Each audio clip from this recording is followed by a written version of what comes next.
दंडवत प्रणाम. परमेश्वर म्हणजे कोण? तो आनंद आहे का? तो ब्रह्म आहे का? तो सर्वत्र आहे का? की तो सर्वांच्या पलीकडे आहे?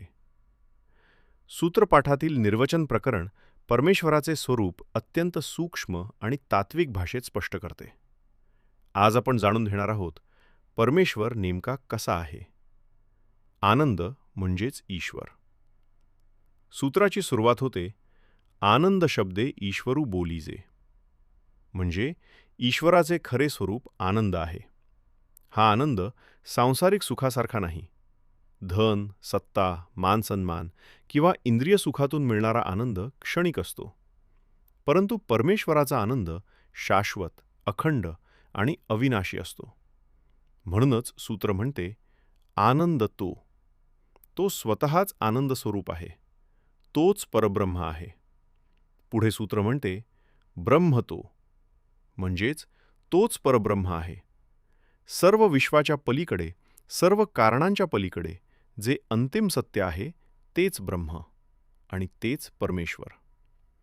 अच्युत आणि अविक्रिय सूत्र पुढे परमेश्वराचे दोन महत्त्वाचे गुण सांगते. अच्युत म्हणजे जो कधीही आपल्या स्वरूपापासून ढळत नाही, आणि अविक्रिय म्हणजे ज्याच्यामध्ये कोणताही बदल होत नाही. आपण जन्मतो, वाढतो, बदलतो आणि नष्ट होतो. परंतु परमेश्वर कधीही बदलत नाही. तो सदैव एकसारखा आणि पूर्ण आहे. अव्यक्त आणि अमूर्त सूत्र म्हणते, अव्यकुतो, अमूर्त परमेश्वराला आपण डोळ्यांनी पाहू शकत नाही. तो कोणत्याही भौतिक आकारात मर्यादित नाही. तो मूर्ती, देह किंवा पदार्थाच्या सीमांमध्ये अडकत नाही. म्हणून त्याला अव्यक्त आणि अमूर्त म्हटले आहे.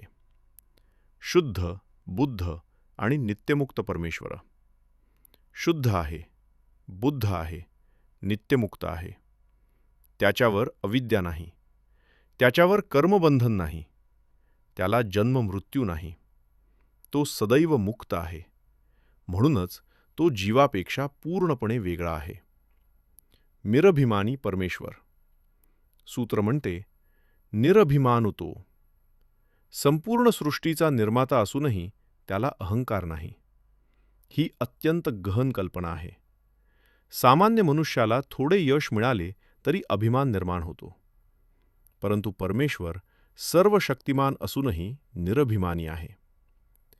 केवळ आणि अद्वितीय सूत्र सांगते, केवळ परमेश्वर अद्वितीय आहे. त्याच्यासारखा दुसरा कोणी नाही.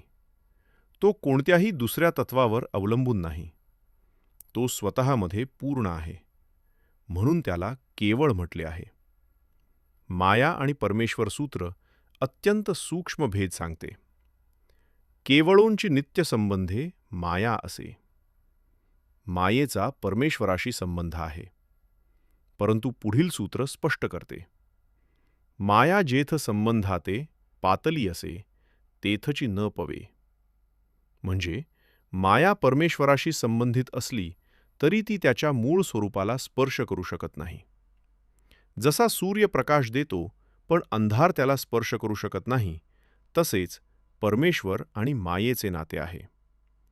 सर्वात्मक आणि सर्वातीत सूत्र म्हणते, सर्वात्मक म्हणजे तो सर्वांच्या अंतःकरणात आहे. परंतु लगेच पुढचे सूत्र म्हणते, सर्वातीत म्हणजे तो सर्वांच्या पलीकडेही आहे. हे दोन गुण एकत्र समजणे महत्त्वाचे आहे. तो आपल्या जवळ आहे आणि त्याचवेळी सर्वांच्या पलीकडेही आहे. सर्वकर्ता आणि सर्वसाक्षी परमेश्वर. सर्वकर्ता आहे, सर्वसाक्षी आहे. या सृष्टीतील प्रत्येक घटना त्याच्या ज्ञानात आहे. तो सर्व पाहतो, सर्व जाणतो. परंतु कर्मांचा भोगता जीव असतो. परमेश्वर साक्षी राहतो. परमेश्वर एकच आहे. या संपूर्ण प्रकरणाचा अंतिम निष्कर्ष शेवटच्या सूत्रात दिला आहे. ऐसा परमेश्वरू एकू आती. म्हणजे आनंदरूप, परब्रह्म, अच्युत, अविक्रिय, अमूर्त, शुद्ध, नित्यमुक्त, सर्वात्मक, सर्वातीत, सर्वकर्ता, सर्वसाक्षी असा परमेश्वर एकच आहे. Flow to remember. निर्वचन प्रकरण लक्षात ठेवण्यासाठी हे सूत्र लक्षात ठेवा.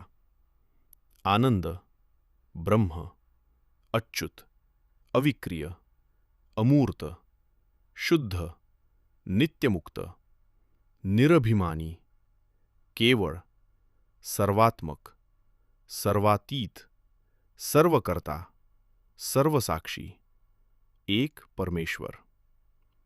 Memory formula. आनंद, ब्रह्म, अच्युत, शुद्ध, केवळ, सर्वात्मक, सर्वातीत, सर्वसाक्षी, एक परमेश्वर. कंक्लुजन. निर्वचन प्रकरण आपल्याला परमेश्वराचे खरे स्वरूप समजावून सांगते. परमेश्वर हा केवळ एखादी कल्पना नाही. तो आनंदरूप आहे. तो परब्रह्म आहे. तो सर्वांचा आधार आहे आणि तरीही सर्वांच्या पलीकडे आहे. अशा या अद्वितीय, नित्य, शुद्ध आणि सर्वशक्तिमान परमेश्वराला जाणणे हेच मानवी जीवनाचे अंतिम ध्येय आहे. तुम्हाला निर्वचन प्रकरणातील कोणता गुण सर्वात प्रभावी वाटला? अच्युतत्व, नित्यमुक्तता की सर्वात्मक आणि सर्वातीत स्वरूप? तुमचे विचार कमेंटमध्ये नक्की सांगा. महानुभाव पंथाचा इतिहास, ब्रह्मविद्या आणि लीळा चरित्राचे गूढ रहस्य सोप्या भाषेत समजून घेण्यासाठी महानुभाव ज्ञानगंगा चॅनलला सबस्क्राईब करा.